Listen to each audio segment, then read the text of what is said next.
তো এটা হলো democracy is not just about voting. Voting তো সবাই আমরা জানি, জানো তো, ভোট দেওয়ার সবাই যায়, আঙ্গুলের মধ্যে কালি লাগাই দেয়, দেখছো তো। এইটা আমরা কি কইছে, শুধু গিয়া ভোট দিলে হইতো না।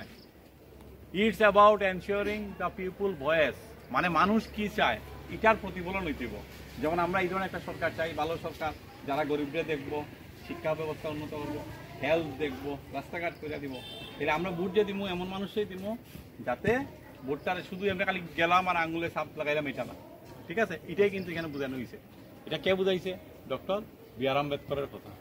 এরপরে দেখো আমরা আছে আরেকটা, আই আন্ডারস্ট্যান্ড ডেমোক্রেসি, ঠিক আছে, as something that gives the weak the same chance as the strong। মানে কি, আমাদের যারা আমরা যারা আছি মানুষ, আমাদের মধ্যে ধনী গরিব আছে, কেউ শক্তিশালী আছে, পয়সার দ্বারা আছে শক্তিশালী জায়গা, ঠিক না, বা তার লেখাপড়া দ্বারা শক্তিশালী হয়।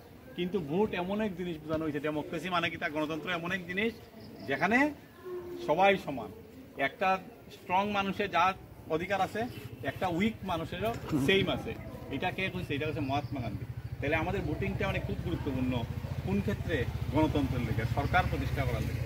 সরকার কারার? সরকার আমার নির্বাচিত থাকে, তারে দিয়ে তো আমরা সরকার বানাই, এটা হলো গণতন্ত্র।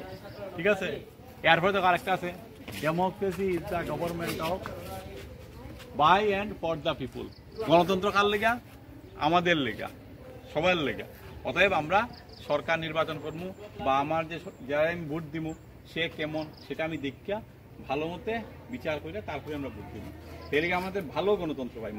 ঠিক আছে, তারপরে দেখো আরেকটা, we should all vote for stronger democracy. আমরা এমন একটা জায়গাতে ভোট দিব যে জায়গায় এটা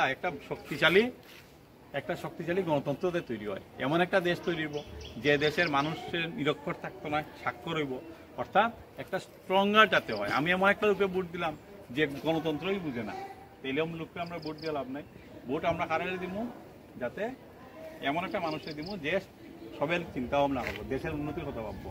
ঠিক আছে, আরেকটা দেখতে যে আমাদের একটা নির্দিষ্ট বয়সের পরেই আমরা ভোট দিতে পারি। তুমি ইচ্ছা করলে ভোট দিতে পারতাম না, 13 বছর 14 বছর আমি ভোট দিতে পারতাম না।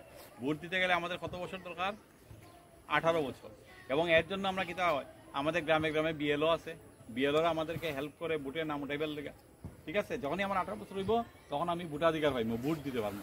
এর লেগে হচ্ছে কি, ধরো যে প্রতিবন্ধী, তো প্রতিবন্ধী তো বুঝো যে হাঁটতে পারে না, নর্মাল না। আমরা যেরকম হাঁটতে পারি, আমার পাও আছে, হাত আছে, সব আছে। কিন্তু এমন তো আমাদের মধ্যে কিছু মানুষ আছে যাদের পাওয়ের ডিস্টার্ব, হাত নাই, ঠিক না, তো তাদের লেগে তারা হলো প্রতিবন্ধী। তারা কিনা হয়েছে, মানুষরা ঘরে বসেই আমরা ভোটার তালিকায় নাম তুলতে পারবো।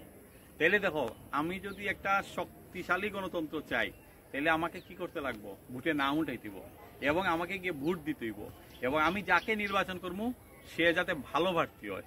ঠিক না, আমরা এমন প্রার্থী নির্বাচন করবো যাতে সে আমার লেগে চিন্তা ভাবনা করে, আমার দেশের লেগে চিন্তা ভাবনা করে। তাইলে আমরা একটা স্ট্রং গণতন্ত্র পাইব। আমরা দেখো আমাদের স্কুলের মধ্যে এরকম টাঙ্গাইয়া দিছি, খেলিয়া টাঙ্গাই দিছি, যাতে আমরা ভবিষ্যৎ, তোমরা তো ভবিষ্যৎ ভোটার হইবা ভবিষ্যতে, যাতে আমরা ভালোভাবে ভোট দিতে পারি। এর লেগে আমাদের স্কুলে কি আছে?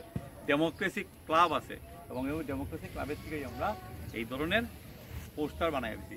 এটি তোমরা পড়বা, বাড়ি ঘরে গিয়া বাড়ি ঘরে মা বাবারা বুঝাইবা যে মা বাবা তোমরা ভোট দিবা, বা বড় যারা আছে তোমরা একটু দেখা ভালো প্রার্থীরাই তোমরা নির্বাচন করবা। তাহলে আমরা একটা ভালো গণতন্ত্র পাইব এবং আমাদের দেশে উন্নতি হইব। ঠিক আছে।